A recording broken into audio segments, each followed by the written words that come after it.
Je m'excuse. Ça ne filait pas tantôt.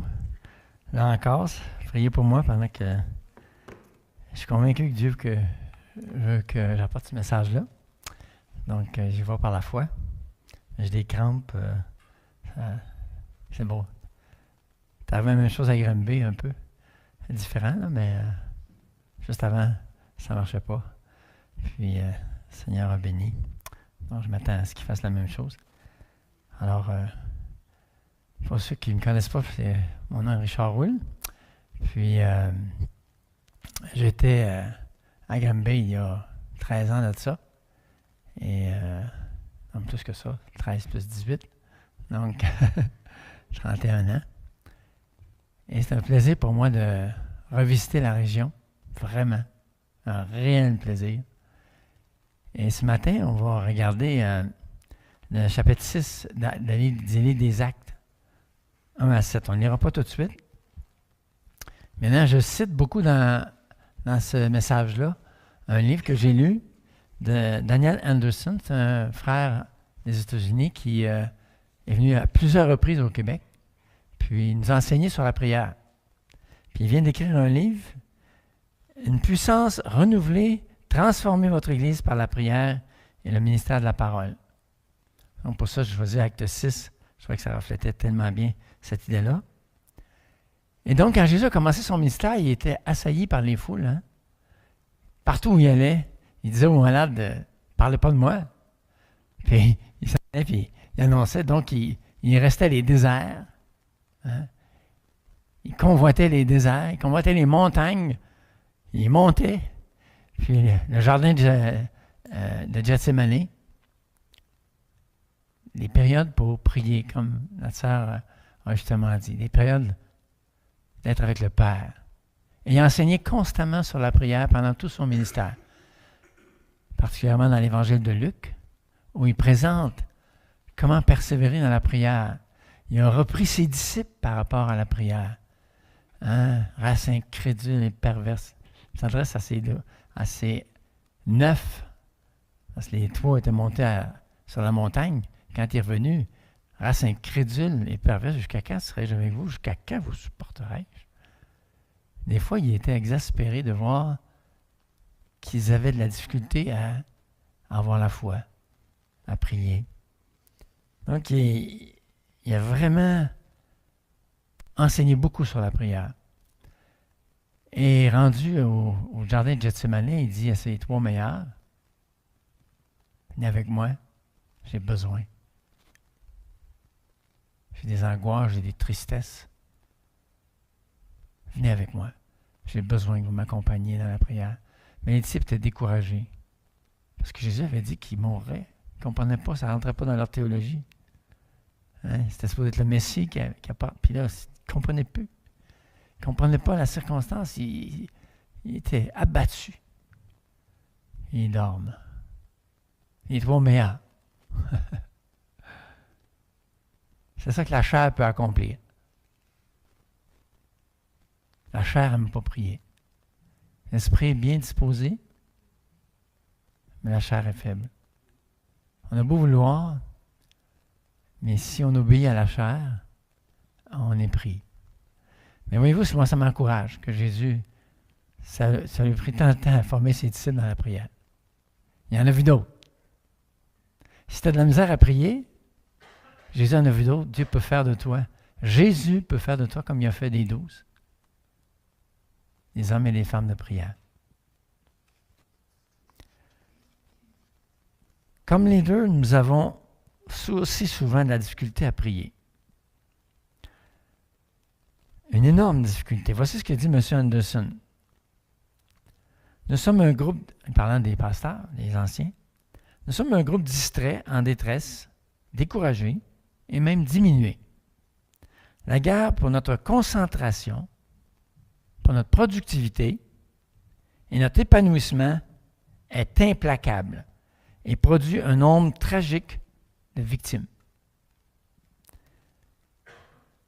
Satan porte ses attaques par des armes de distraction massive. Des armes de distraction massive. En plus des distractions, parce que ça, c'est une distraction souvent. Des distractions partout. Email, texto, téléphone, article intéressant à lire, maison, là. On pourrait en énumérer une dizaine d'autres.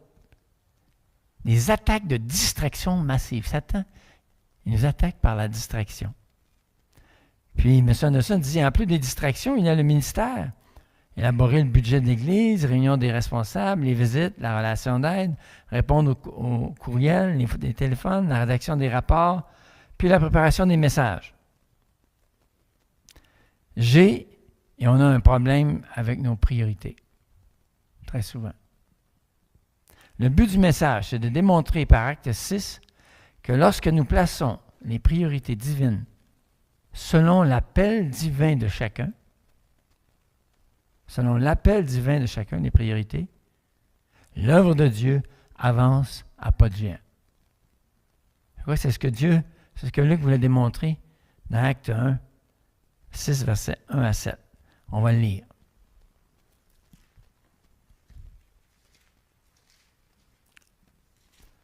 Acte 6, versets 1 à 7.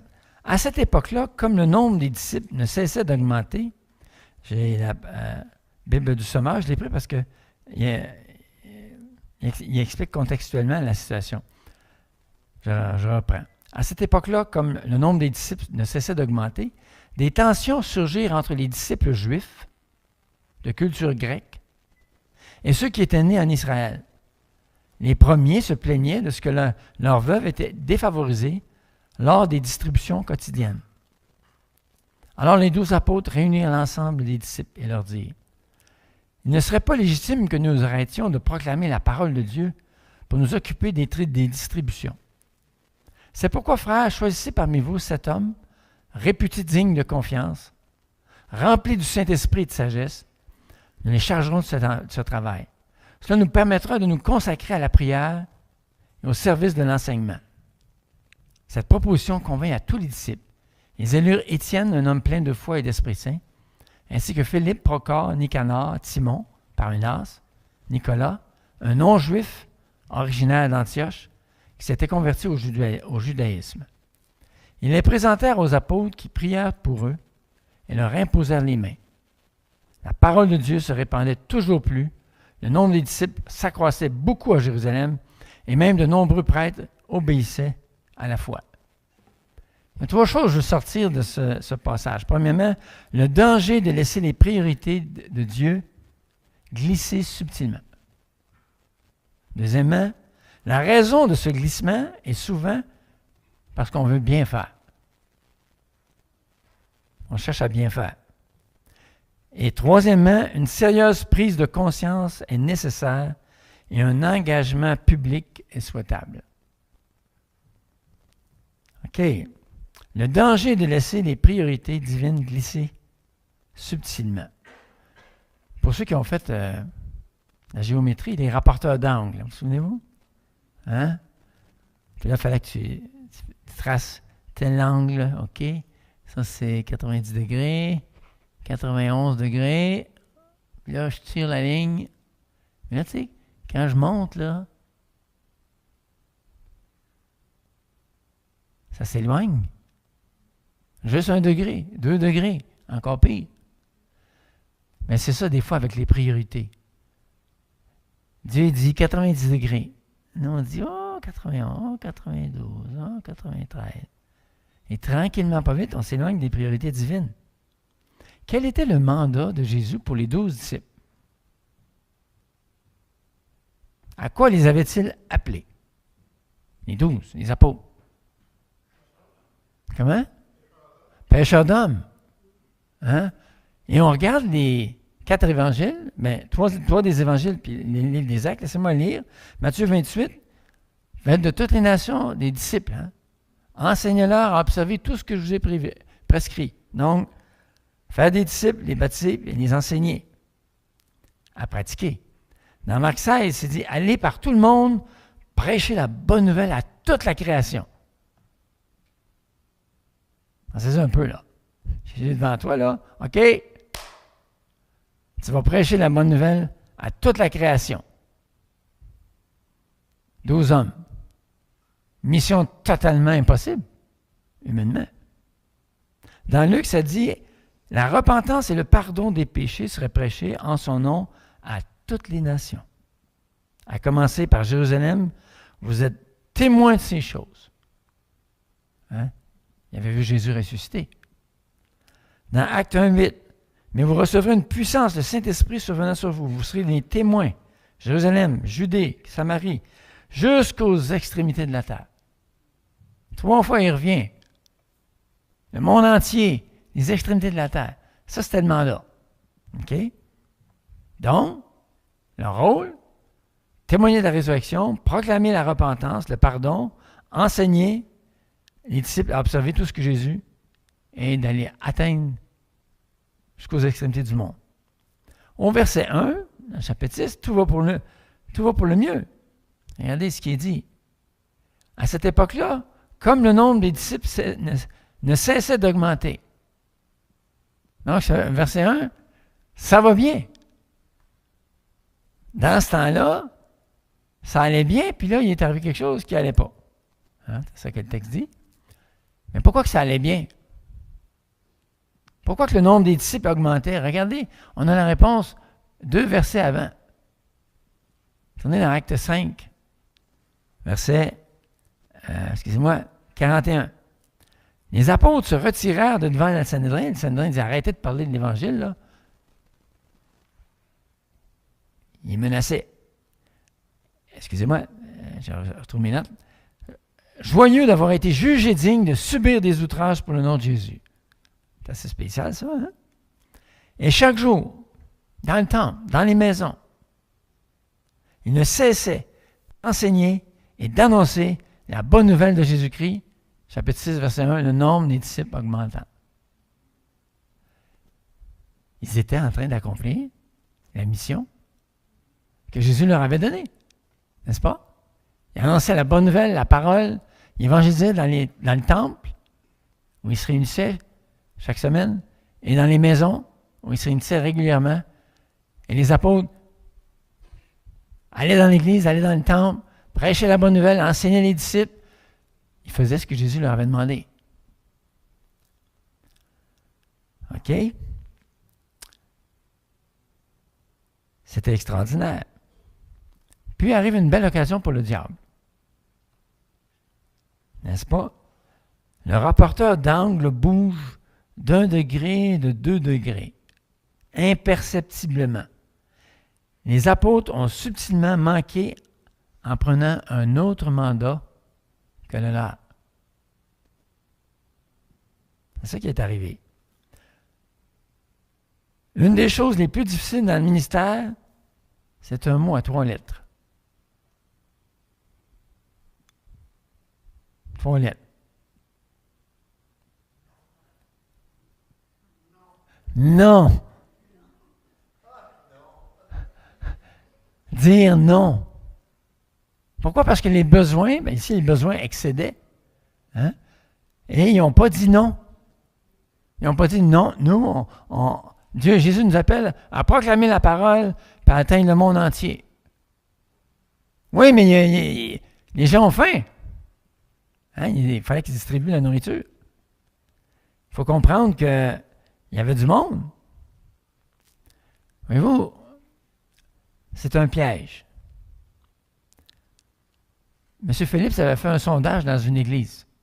Qu'est-ce que vous attendez de votre ouvrier rémunéré? Ça vous, les gens ont dit ça. Moi, qui visite tant. Il a mis le sondage, toutes les données ensemble. Savez-vous combien d'heures ça donnait? 124 heures, si je me souviens bien. L'attente de l'Église, c'était que ce gars-là travaille par semaine 124 heures. Fou raide. Mais c'était l'attente. Fait que c'est très difficile de dire non à une pression semblable. Voyez-vous? Sylvain ne m'a pas payé pour dire ça, là. Alors, Donc, tranquillement, pas vite, la pression est venue, même aux apôtres. Hein, le résultat est mentionné au verset 4. Le service de la prière et de la parole était en danger d'être gravement affecté.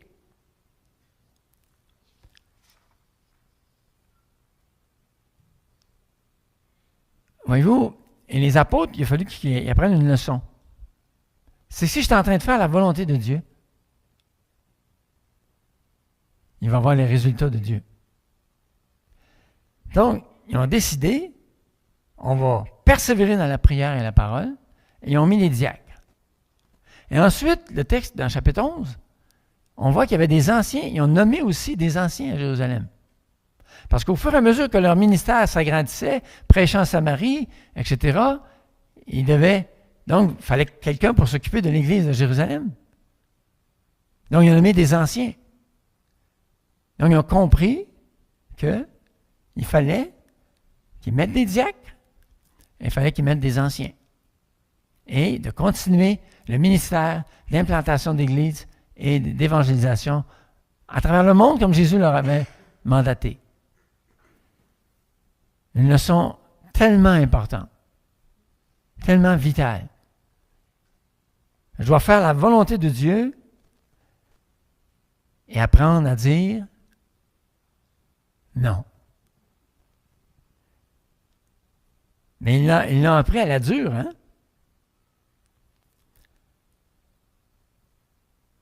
Qui va prendre ma place? Ça devait être constamment dans le cœur des leaders. Qui va prendre ma place? Voyez-vous, à Antioche, chapitre 11, chapitre 13, ils ont compris. Chapitre 11, il y a Paul et Barnabas. Barnabas va chercher Paul et il l'amène pour enseigner pendant 1 an l'Église. Chapitre 11. Chapitre 13, il y a 5 hommes qui sont là, qui dirigent l'Église, et ce sont des prophètes et des pasteurs enseignants. Et quand Dieu appelle Paul et Barnabas, qu'est-ce qui arrive? Il y en a 3 autres qui sont là pour prendre la relève. Toujours penser, même en tant que dirigeant d'un ministère, qui va prendre ma relève? Qui va prendre ma relève? Qui va prendre ma relève? Qui je suis en train de former? Qui va prendre ma place comme diacre, comme ancien? C'est tellement vital. L'œuvre de Dieu en dépend. OK. Donc, on revient aux apôtres. Donc, la première chose, c'est facile de laisser glisser. C'est subtil. Et ça fait longtemps qu'on a appris ça à laisser glisser en Amérique. Parce que nos églises prient très peu. C'est le constat. Je regarde il y a des années 70 à aujourd'hui, le niveau de prière a clairement diminué. Au Canada, c'est la même chose. Aux États-Unis, c'est encore pire. Vous savez, des Coréens sont venus visiter les États-Unis. Puis quand ils sont venus en Corée, on leur a demandé, puis, comment c'était? Ah, c'était incroyable ce qu'ils arrivaient à faire sans le Saint-Esprit puis la prière. C'est vraiment arrivé, là. C'est incroyable ce qu'ils réussissent à faire sans le Saint-Esprit ni la prière. Les Coréens sont habitués de prier le matin à 5 heures. C'est vraiment... Ils ont appris à prier. Dernièrement, l'été dernier, 8 églises de la région de Dallas. Écoutez bien ça. 8 églises de la région de Dallas. Ces 8 églises, les gens qui assistaient à l'église, ça additionnait à 55 000 personnes. On a des églises de 5 000, 10 000, des grosses églises. Cet été-là, à Dallas, dans la même ville, 8 pasteurs principaux ont démissionné pour faute morale grave le même été. Qu'est-ce que Jésus avait dit à ses disciples? Hein, les 3 qui dormaient là. Oui. Veillez et priez pour ne pas tomber en tentation. lorsque ma vie de prière là, est ici, là, la tentation est comme ça. Ces hommes-là n'avaient certainement pas une vie de prière intense. Je suis convaincu.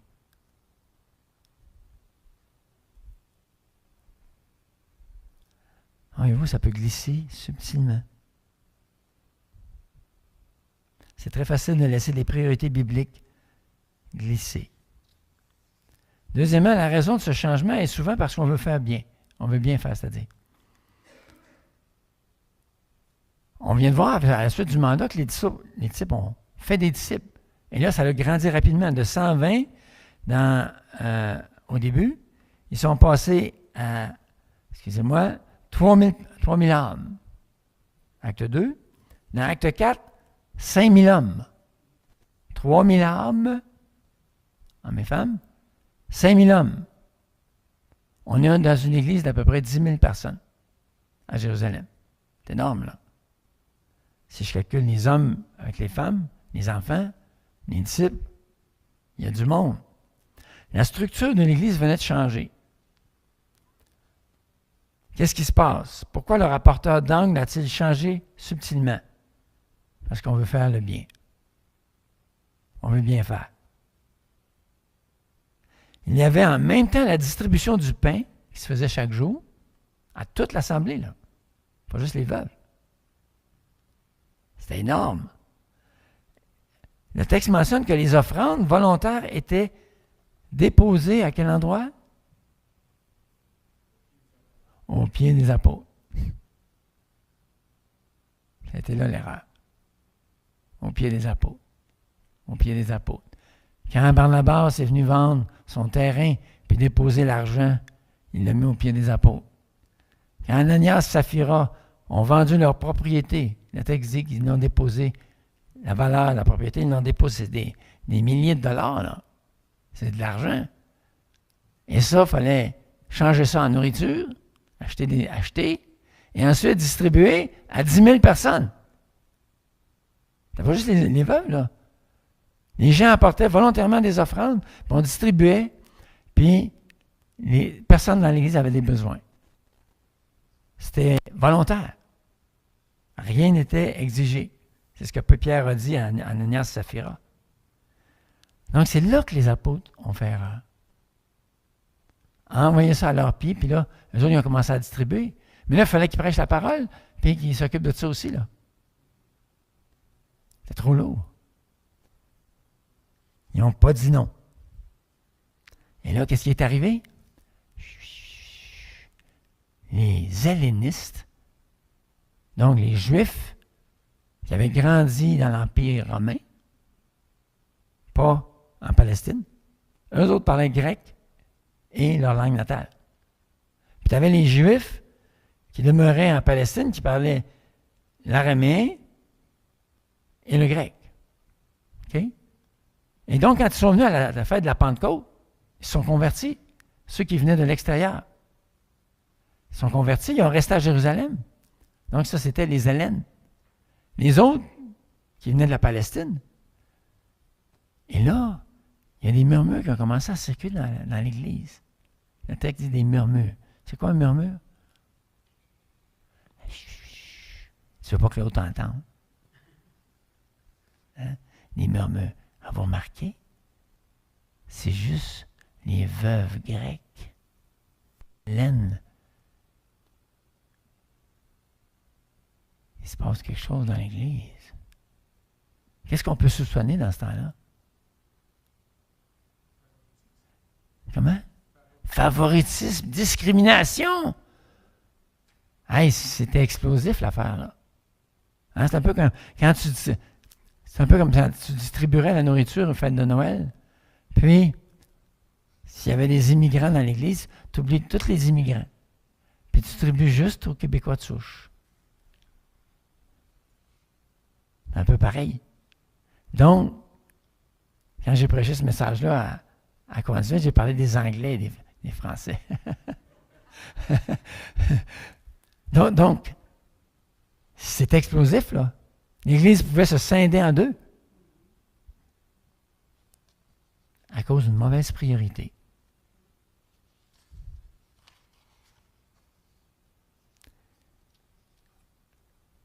Voyez-vous, il voulait bien faire. Qui n'est pas pour la vertu? Distribuer la nourriture était important. Sinon, on devenait affamé, surtout si tu venais de l'extérieur. On veut bien faire. C'est comme moi actuellement. J'ai des grandes décisions d'orientation. Dieu me dit clairement d'écrire des livres. Et ça prend du temps d'écrire un livre. Beaucoup de temps. Je peux vous dire ça, par expérience. Bien le faire, là, c'est du travail. Et Dieu m'a montré que je dois enseigner par rapport au réveil, c'est clair. Je sais ça, c'est ce que Dieu veut. Mais je m'occupe du moment de prière 24/7 que Dieu m'a demandé de démarrer. Je m'occupe d'un syndic de condo. Je suis au CHSLD, une fois par semaine, comme aumônier. Puis j'aide dans une église à Verdun. Je coach un jeune pasteur. Puis là, je suis en prière, Seigneur. Ma femme m'a rappelé. Qu'est-ce que tu vas couper, Richard? Là, je suis en prière actuellement. Seigneur, qu'est-ce que je coupe? Où est-ce que je me concentre? Tu me dis ça, tu m'as appelé à faire ça. Là, il y a des choix à faire. C'est très important, ces choix-là. Ça va déterminer le futur. Donc, on a vu premièrement que c'est facile de laisser aller l'angle. Là. Ensuite, on a vu que la raison, c'est qu'on veut faire bien, on veut bien faire. Troisièmement, ça prend une décision radicale, un 180 degrés. Il faut dire oui à l'appel de Dieu pour nous. Pour faire sa volonté. Qui qu'on soit. Les apôtres constatent qu'il y a un problème. Ils constatent que c'est leur faute. Ils se parlent, ils reconnaissent leur manquement à leur priorité et la négligence ultime envers les veuves. S'ils avaient déjà confié ça à des gens responsables dès le départ, ils ne seraient pas rendus là. Deuxièmement, ils convoquent une assemblée générale. 10 000 personnes dans le temple. Il y avait de la place pour ça. Si vous regardez les dimensions du temple. Et ils partagent le problème. Ils disent, il n'est pas convenable que nous laissions la parole de Dieu pour servir aux tables. Nos priorités ne sont pas là. On n'a pas suivi nos priorités et ça a créé des problèmes. Nos priorités sont déplacées, nous négligeons le mandat que le Maître nous a donné. Troisièmement, ils déclarent solennellement, publiquement, qu'ils s'engagent désormais à garder leurs priorités. Il y a 10 000 personnes, là. Ils disent devant 10 000 personnes, nous, qu'est-ce qu'on va faire? Oui. Prier et prêcher. On change l'ordre. C'est très important. Très souvent, moi je le fais, puis quand je l'entends citer dans nos églises, on inverse. Prêcher, prier, au lieu de prier, prêcher. Parce que c'est plus difficile, la prière. C'est difficile de persévérer à la prière. C'est un combat terrible. Donc, il s'engage devant 12 000 personnes.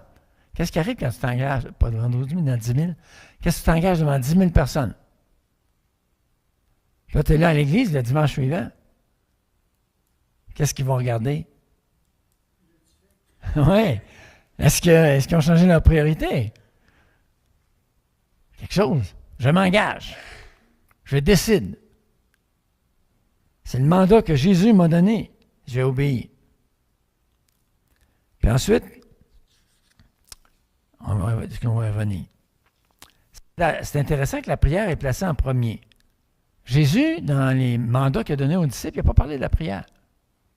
Hein, c'est intéressant. Mais il a enseigné énormément sur la prière. Puis les disciples s'en rappelaient. Vous savez, un des buts des anciens, un des buts des apôtres, c'est que l'Église devienne une maison de prière. Et elle ne deviendra pas une maison de prière si nous, les leaders, On n'est pas des hommes de prière. Oubliez ça. L'Église n'ira jamais plus haut au niveau de la prière que ses leaders. Donc, c'est très important que nous, les leaders, on soit un modèle. On devienne des hommes de prière. Peut-être qu'on ne l'est pas comme on voudrait, mais on s'engage. Parole. Je m'entends faire la même erreur. Prière, parole. Hein? Prière, parole. M. Anderson dit la chose suivante.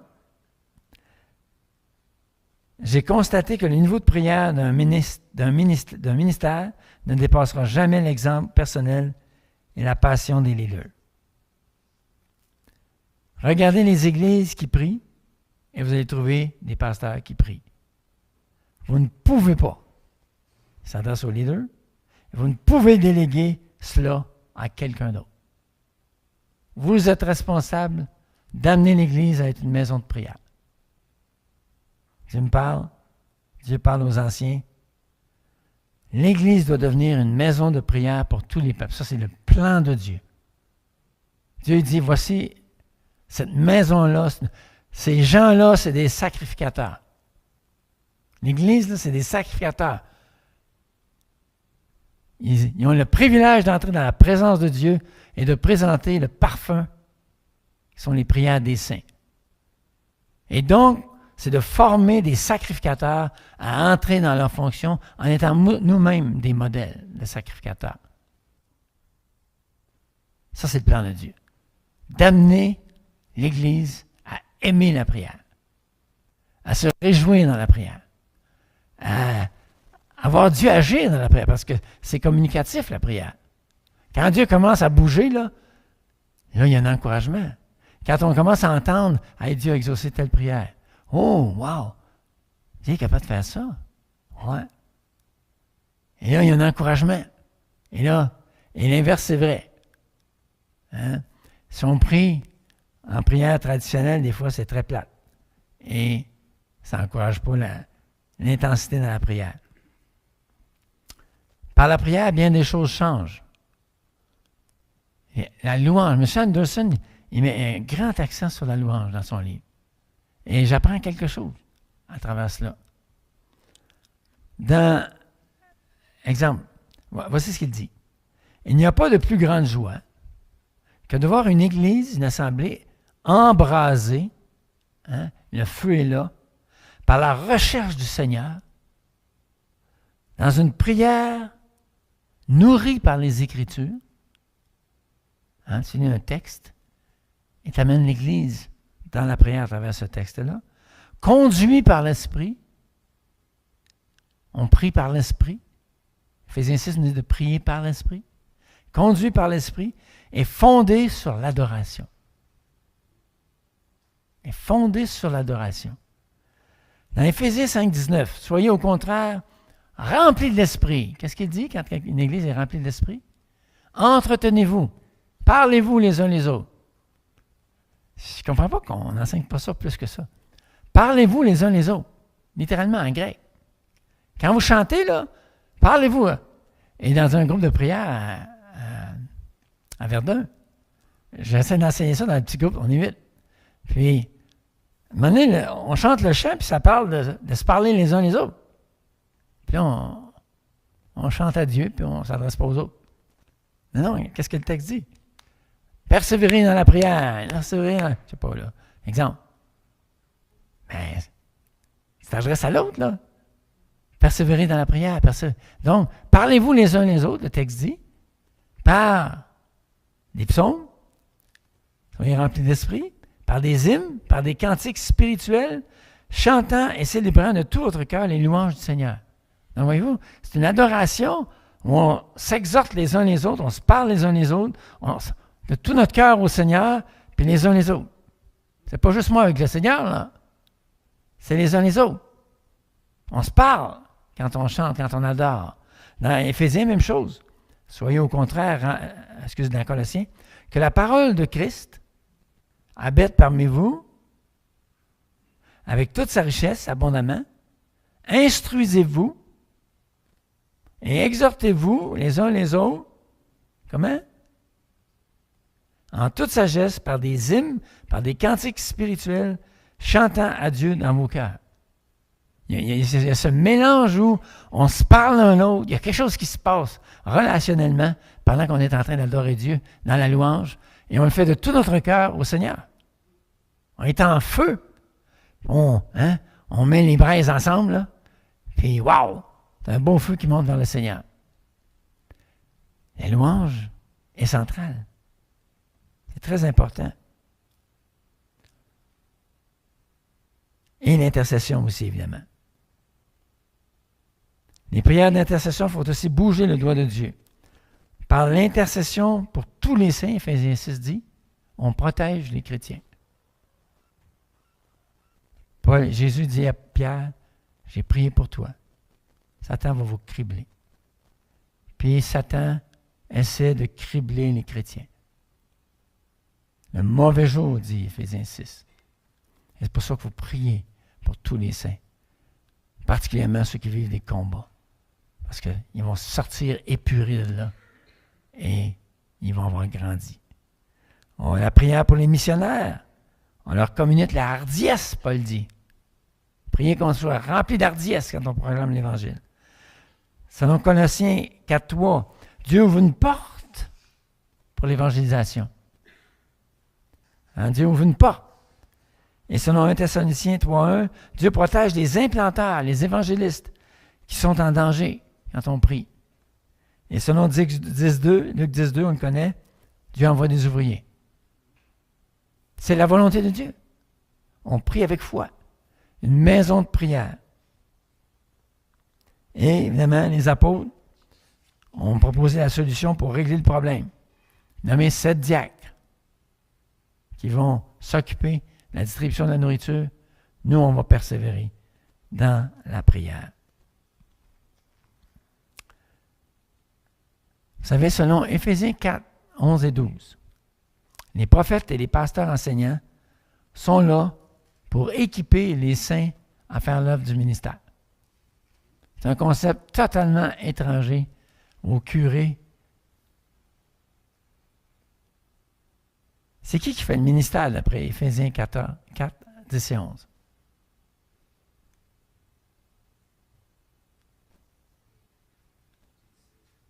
Tous les disciples.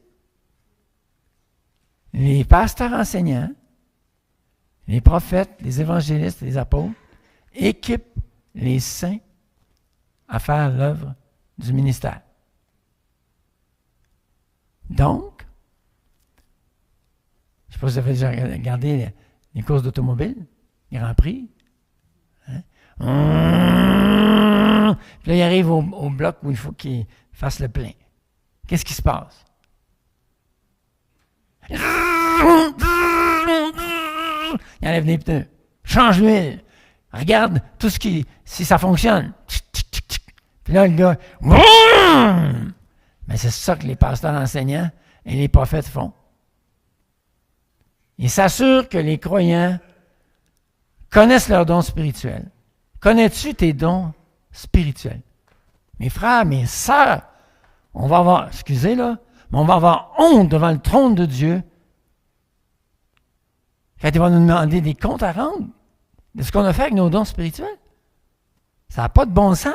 Les chrétiens de 20, 30, 40 ans, je leur demande, c'est quoi tes dons spirituels? Ils ne savent pas. Ça n'a pas d'espèce de bon sens, je vous dis là. J'en reviens pas. Après 40 ans, tu ne connais pas ton don spirituel. Tu vas arriver devant le Seigneur. Puis il va te demander des comptes à rendre. Qu'est-ce que tu as fait? Les dons spirituels, Seigneur, je ne savais pas. Je l'ai caché.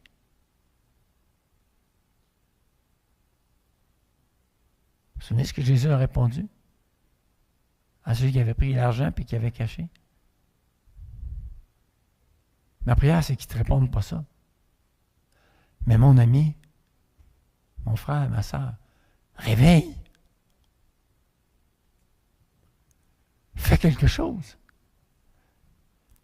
Les pasteurs enseignants, les prophètes, à l'intérieur de l'Église, ils équipent les saints à faire l'œuvre du ministère. Donc, comment ça fonctionne? Juste rapidement, c'est presque terminé. Il prend celui qui a le don de service. Souvent, quel est le problème de ceux qui ont le don de service? L'épuisement. Hein? C'est jamais pas dire non. Bon, viens, on va t'apprendre à dire non, mon frère. On prend celui qui a ce don-là, puis on l'entoure, on dit, t'en prends trop.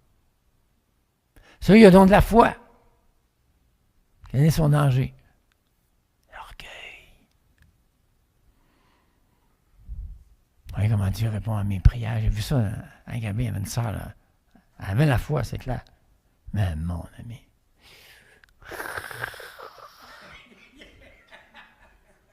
Tu le savais qu'elle avait la foi. Puis elle soulignait tout. Mais non, on peut souligner toutes les réponses de Dieu, puis glorifier Dieu. Dieu nous dit de faire ça. Mais, donc, tu prends la personne, les anciens sont là. Respire par le nez, s'il vous plaît. Hein? Puis prenez chacun des dons. Le prophète, il a besoin de discernement. Est-ce que sa prophétie, ce songe, cette vision qu'il a eue, venait de Dieu, venait du diable? Quelle est l'origine? Les anciens sont là, puis on va t'équiper. Regarde ce que la parole de Dieu dit. Regarde ce que la parole de Dieu dit. Ainsi de suite. Donc, les anciens sont là pour équiper les saints en faveur du ministère. C'est à nous ensemble à devenir une maison de prière et à servir le Seigneur pour sa gloire.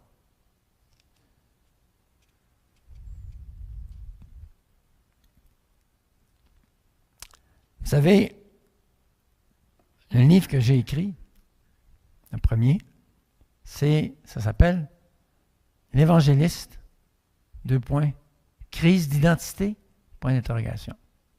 Parce que j'ai remarqué que les évangélistes ne savent pas qui ils sont, en général. Demande aux gens, c'est quoi un évangéliste? Quelqu'un qui a à cœur l'évangélisation, quelqu'un qui amène des âmes au Seigneur, c'est ou un grand prédicateur, hein, qui va de ville en ville puis fait des messages à la Billy Graham. Tu as toutes sortes de réponses. Qu'est-ce qu'ils font exactement? C'est pas clair. Et moi, j'ai écrit ce livre-là, parce que le but du livre, là, c'est de dire, écoutez, là, depuis 200 ans, on déclare que les épîtres de Timothée et Tite, c'est des épîtres pastorales. Désolé de vous décevoir, mais ce ne sont pas des épîtres pastorales. C'est clairement des épîtres à des évangélistes. Tite est en train d'implanter des églises sur l'île de Crète. Il fait le tour, il nomme des anciens, il règle les problèmes. C'est un évangéliste, un implanteur d'église. Il fait partie d'une équipe missionnaire de Paul. Timothée, même chose, il est à Éphèse. Il est là parce qu'il y a des faux docteurs. L'église est complètement débordée, ils ne savent plus quoi faire. Timothée vient les aider. Mais justement, il nomme des anciens à double honneur, rémunérés, qui connaissent la parole pour pouvoir régler le problème. Et dans la deuxième épître à Timothée, il retourne voir Paul. Il ne reste pas à Éphèse. Il n'a jamais été pasteur nulle part, Timothée. Il a accompagné Paul tout le long de son ministère. On a trouvé, imaginez, là, les évangélistes, ils ont 3 livres pour décrire c'est quoi leur rôle. On ne leur a jamais enseigné ces 3 livres-là. Tu veux être évangéliste? Voici. On va passer à travers ces 3 livres-là. Tu vas savoir quel est ton rôle.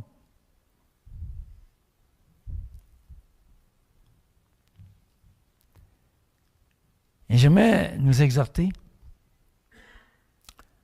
On doit avoir une vision pour notre région. De Saint-Libore à Saint-Hyacinthe, il y a, j'ai calculé 1, 2, 3, 4, il y a Saint-Pie, 6 000 habitants, Saint-Dominique, 2 500 habitants, Saint-Valérien, 1 800, Sainte-Hélène de Bagotte, 700, 1700, Saint-Simon, 1 200 habitants, Saint-Hugues, 1 200, ça fait 14 000 personnes. De Saint-Liboire à Drummondville, il y a Sainte-Hélène de Bagotte, 1 696 habitants, Saint-Nazaire d'Acton, 837 habitants, Saint-Eustache, 869, Wickham. Saint-Eugène, excusez. Merci, merci. Hein. Vous êtes éveillés, vous êtes éveillés.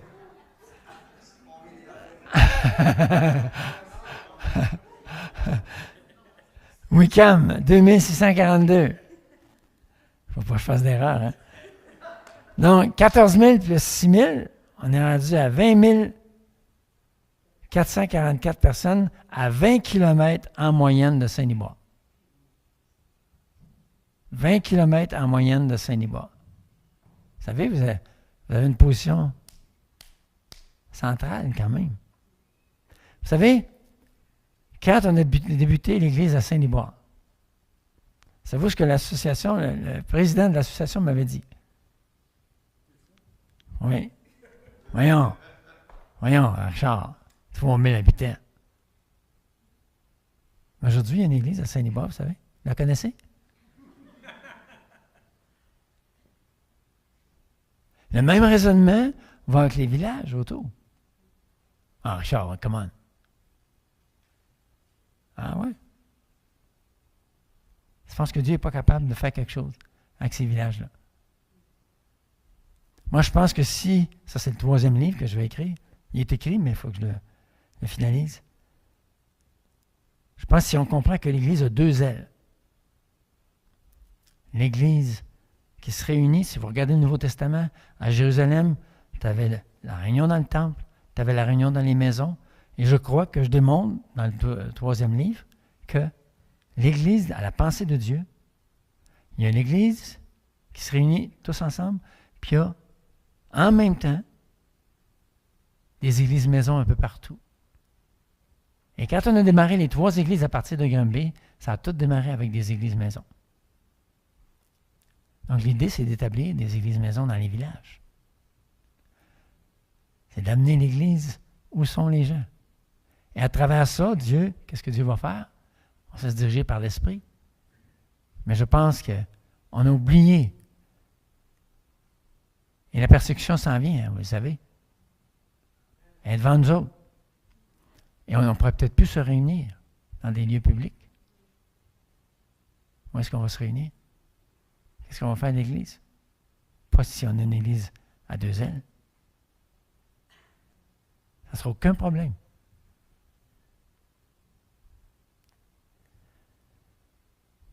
Alors, ma prière, c'est pour vous, c'est que vous pensiez à votre région. D'incarner à travers les églises maisons, d'incarner l'Église dans un village. Et en même temps, de venir à Saint-Liboire, s'encourager, fortifier, ainsi de suite. Écoutez ce qui s'est passé quand les apôtres ont suivi le mandat du Maître pour diriger la prière et communiquer la parole. Acte 1, beaucoup de disciples règlent le problème des priorités. Acte 6, 7, la parole de Dieu se répandait de plus en plus. De plus en plus. Le nombre des disciples augmentait beaucoup à Jérusalem. Et une grande foule de sacrificateurs obéissait à la foi. Imaginez. Une grande foule de sacrificateurs obéissait. Ça, c'est miraculeux au bout, là. La semaine passée, moi et ma femme, on était au AW. Il y avait un monsieur qui était là, en se levant pour partir. Je regarde, il y avait un livre qu'il lisait. Ça ressemblait, je me demandais si c'était pas une Bible. Je dis, vous lisez un bon livre? Il dit, oui, c'est mon bréviaire. C'est un curé. Mais, il écoute les messages de M. Brassard pour apprendre à comment prêcher. Il parle du Seigneur, là, il est allumé. Je n'ai pas pu clarifier encore au niveau de son salut, mais il dit, prie pour moi. Prie pour moi. Il passe par une période plus difficile, mais c'est sûr que je le contacte.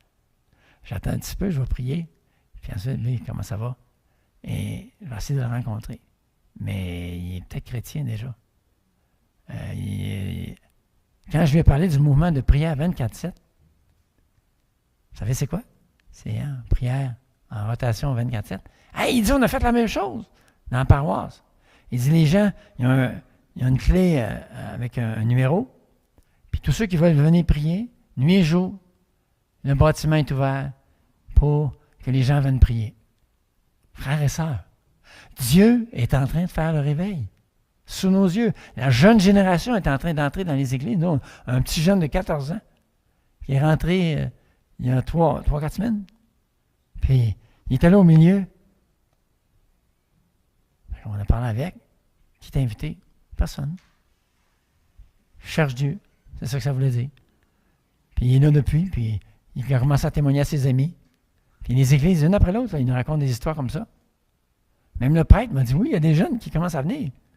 Fait que, prions le Seigneur. Seigneur, merci pour le réveil qui s'en vient. Le réveil qui est déjà là. Tu es en train de le faire, Seigneur, sous nos yeux. Tu es en train d'agir, Seigneur. Je te prie, Seigneur, pour l'église de Saint-Liboire. Afin, Seigneur, que la vision de gagner leur région, de gagner ces villages, Seigneur, qui sont souvent difficiles à atteindre. Des mentalités. Seigneur, je te prie de remplir l'église de Saint-Liboire de ton esprit. De les remplir de ton esprit, Seigneur. Faire de cette église une église de prière. Une église qui va voir la moisson. Une église de personnes qui connaissent leurs dons spirituels et qui veulent les développer, qui veulent te servir, Seigneur. Jusqu'à la mort, nous te serons fidèles. Seigneur, il y a un beau cantique qui dit cela. Jusqu'à la mort, nous te serons fidèles. Oh Seigneur, bénis-le, vers Saint-Liboire. Au précieux nom de Jésus. Amen. Amen. On va être là pour le livre, à une table. Si ça vous intéresse d'en discuter et de le lire, je pense que vous allez être bénis. Que Dieu vous bénisse. Ah oui, puis, tous les profits, en dehors de ce que ça m'a coûté pour faire le livre, ça s'en va à soutenir les évangélistes.